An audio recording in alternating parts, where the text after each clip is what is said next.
valley and mountain, river and plain, through wind and storm, rides Ann of the Airlanes.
Trapped in the cabin of the mighty transport plane that is to be flown to Africa, Ann Burton is forced to hide in the baggage compartment, hoping for an opportunity to escape before Jack Baker and the two diamond smugglers, Vic and Joe, take off from the hidden airport in the heart of the Florida Everglades.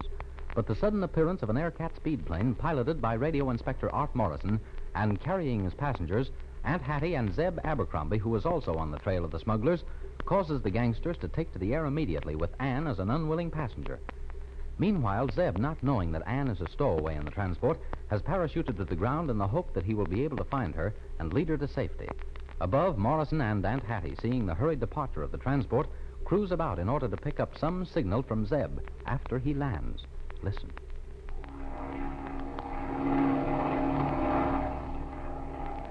Well, now that the transport is out of sight, I think I'll wheel back over that place it took off. See anything of Zeb, Aunt Hattie? Yes, he's down there. Oh, he must have landed in that clearing. Oh, now I can't see him anymore. I'll keep that left wing down and circle, and you can watch him. How's that? I can see him now. Yeah. Oh, he's having trouble with the parachute. Seems to be tangled up in the rope. Lucky for him there's no wind today, or that chute would have him all over the clearing. Is he loose yet? There, yeah. He seemed to burst loose all of a sudden. He probably got mad and cut his way out. Still see him? Yes. He's found a trail of some sort. He's going towards the place where the airship took off. We might as well fly over that place. I still don't see how they took off from that lake. We know that Jack must have an enormous supply of gas, and that transport is certainly no amphibian. A what? An amphibian. An amphibian plane is one that's equipped with both pontoons and landing wheels, so that it can land on either water or land. And I'm sure that the interstate ship didn't have pontoons when it took off. No, but Mr. Art, those, I think they call them clipper ships. They're not equipped with pontoons, and they can fly off the water. Say, you may have the answer there. Oh, there's that little lake again. And it isn't at all far from the trail or road that Mr. Zeb was on. Oh, I don't see why Ann couldn't have found that road easily enough. Well, when you get down there, Aunt Hattie, you'll find there's plenty of underbrush and swamp between that road and that lake. See Zeb anywhere? Oh, yes. Oh, he's just a tiny speck. But he's working his way toward the lake. Well, look, there's the shed where they must have kept the airship, and there's a sort of shack just across the water. Well, I don't know just what good we can do here. We haven't any way to land on that water.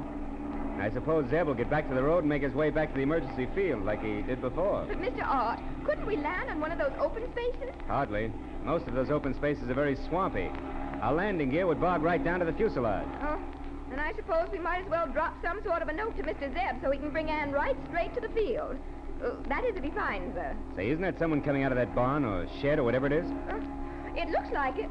Oh, no, it's some sort of an animal. A dog, I guess. Oh, he's going to swim across the lake. Mr. Art, look. He's not swimming at all. He's walking. Walking? He couldn't. Well, he's walking right across the lake. Mr. Art, that lake isn't over 6 inches deep. Say, I'm beginning to get the idea. We'll drop down and zoom over that lake, if that's what it is, and see if my idea's right.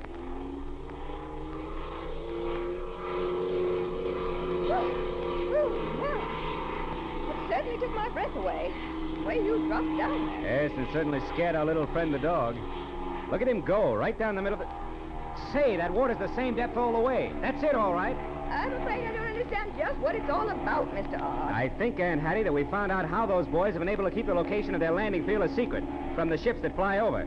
I'll bet that under that water is a concrete runway. But how are you going to tell? Well, I'm just sure enough of it to try a landing. That is, if you're game enough, Aunt Hattie. Mr. Morrison, that is a reflection on my character. If you're game enough to try to land, then I'm certainly game enough to land with you. The fact is, that's about all I can do. Knowing that Ann's somewhere around here, hurt for all we know. I hardly think she's hurt, Aunt Hattie. Remember that radio message from headquarters saying that they heard her over the plane's transmitter not very long ago? No, she's probably hiding either in the improvised hangar or in the underbrush. She probably hasn't recognized this plane and is afraid to show herself until she's sure. Yeah, well, we'll know in a minute or two. You don't suppose that gang's left anyone around here to guard the place, do you? Not much to guard when they take off. No, I think we'll find the place perfectly safe. Better fasten that belt. We're not sure about this plane, you know. That's it. Here it is. There. Oh, my. That wasn't bad at all. That water sure puts the brakes on the wheels. I suppose we might as well taxi right over to that shed.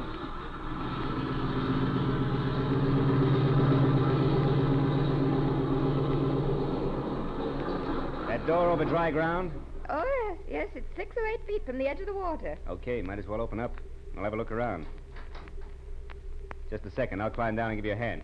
All right, Aunt Hattie. Come on. There Oh, thank you, young man. Well, this place is deserted, all right. Oh, I don't see a sign of Ann anywhere. And she would have recognized us by this time, if she's anywhere near. There, that's it. It might be that she finally got to the road and hooked a ride back to the emergency field. And we'll know all about that just as soon as Zeb gets here. Well, how will Mr. Zeb know any more about her than we would? Aunt Hattie, this Zeb Abercrombie was practically raised among the Seminole Indians down here. And then he had to make his way through the jungle in Africa. A fellow like that gets so that he can look at a footprint and tell you the height, weight, and age of the person who made it. Oh, why, I thought that only the old Indian scouts and persons like Daniel Boone and Davy Crockett could do things like that. No, we still have men who can read signs just as well as the Indian scouts. The government men use signs to arrive at the same place. But some of these fellas down here can just glance at the print, the twig, or whatever clue it is, and give you the complete history. While we're waiting for them, we might as well poke around.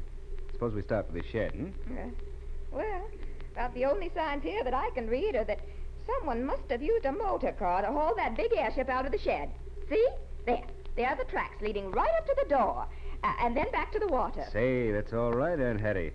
And from the looks of it, it must have been a pretty old flivver. They haven't used that tire size for a long time. Wonder what they did with the car. They couldn't have taken it with them, that's certain. But if they had a car, well, then certainly there must be some sort of a road right up to this place. And Ann would have been able to find it in no time. That's right, too. I sure don't see any road leading through that underbrush. Hope I can move this door. Oh, my, what a dark, dismal old place. But there's a floor in it, thank goodness. Lucky I brought this pocket flashlight. Yeah, here's where they kept the transport, all right. They sure never figured on a ship as big as that. From the place where the wheels stood, I'd say that tail must have been out in the open. Isn't that a back door over there? I think so. Wonder if it's been open in the last year or so. Well, it certainly doesn't open like a door that's been closed for any length of time. As a woodsman, you're doing all right, Aunt Hattie. You're right. This door's been used, and recently, too. And there are footprints leading up to and away from it. They go right out into the swamp. And their hands. I'd know that kind of a heel anywhere. There are several lines of them, so I can't tell much about them. We might start following them and see if we can... Oh, maybe it might be well to wait for Mr. Zeb. We might erase something that would tell him a lot. It might be best. They ought to be here any minute. We could take a look at that shack and that shed that's built alongside of it while we're waiting for him. Well, we'll go around the edge of the runway to avoid the water. Well, here we are. Say, that looks like someone moving inside that shack. You know, it might be. Well, I finally made it. I tried to take a shortcut, but I finally had to get back on the road. Too much mud. Road? Sure, the road. The one that leads up to this place. I'm afraid we haven't found that road yet, Zeb. We couldn't see a place where it leads in here. I'll show you that in a minute. But I was just looking at that cement road underneath that water. Them fellas sure fixed it up so you couldn't spot it from the air, all right. Must have a spring dammed up somewhere to keep water on it all the time. Did you see anything of Ann, Mr. Zeb? Nope, not a sign of where she'd ever been close to the road. But here, I'll show it to you. Come on around to this lean-to on the side of the house. Well, there's the flivver, all right. I still can't see how they got it out of here. Them fellas are sure tricky, all right. The way they've got this road fixed is as cute as a bug's ear. Look here. Look now when I pull down on this rope. Watch that back wall of the lean-to. For the love of Mike, the road leads right out of the back wall of the lean-to. They just pull it up like an awning. And it looks like there must have been another car here since the rain, too. And if you ask me, it was not only a car, but a pretty heavy truck. Nope, look, it was a couple of trucks. And they were both loaded up plenty. Hey, they come right through here and turned around on the cement there. You can see where they riled up that muddy film on the cement. But there sure ain't no footprints on that road like a girl might have made. Well, there are plenty of her footprints at the back door of the shed where they kept the airship, and they lead right out into the swamp. And then we'd better have a look at them. You lead the way, Art. Okay, we'll go around the edge of the water here so we don't get our feet wet. What's that piece of paper in the bushes there? There, right over there. Looks like a piece of paper that must have been blown in there and blown in there hard. Maybe during that hurricane the other day. Only that paper hasn't been wet since it landed there. And it rained cats and dogs right after the storm. I'll get it. Here it is. Looks like a note. It is. It's a note that Ann started to write, and then stopped for some reason. It says, Jack just left before you, and then stops. Mr. Art, you don't suppose that someone happened to come along? I don't know what to make of it. It looks like she was intending to leave. Yeah, she was intending to leave it on the ship for Jack, which shows that she isn't on the ship herself. Say, Zeb, where did Zeb go? He went around the side of the shed to have a look at the prints back there. Oh, here he comes. Did she go into the swamps, Mr. Zeb? No, but that's the funny part of it. The last tracks sure are coming along the side of the shed up here to the front. And if you look real close, you'll see that they end right here at the edge of the water. Shows that she might be on that airship. She couldn't be. Here's a note she started to write to Jack. You can see for yourself. Huh? Oh, I can't make anything out of this stuff. Why, it looks like somebody was figuring up their income tax or something. Oh, you've got the wrong side. Let me see here. Say, let me look at that. 614 1 2 5. This is an old government code. Yeah, it was discarded several years ago now, if I can just remember. I think I've got it. Decoded, it says, heading first for Cape St. Roque, South America. Girl is stowed away safely. Now, who could have written that? Maybe Jack wrote it and left it. Oh, but surely Ann isn't on board that ship. She just can't be, that's all. Yeah, it looks like she is, Aunt Hattie, and she seems safe enough for the time being. But it wasn't Jack that wrote that note because he doesn't know that code. I wonder. Listen, we're climbing into that air cat and getting back to Springfield so that I can do some checking up. Huh?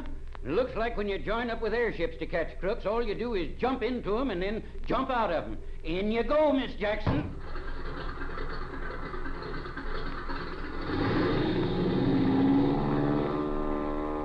A code message written on the back of a note Ann intended for Jack. Could it be that someone else entered the plane? Meanwhile, back in Springfield, have Pete and Kay, with the help of Bobby, been able to find out any more about the mysterious dock? We plunge into more thrills, more adventures in the next chapter of Ann of the Airlanes.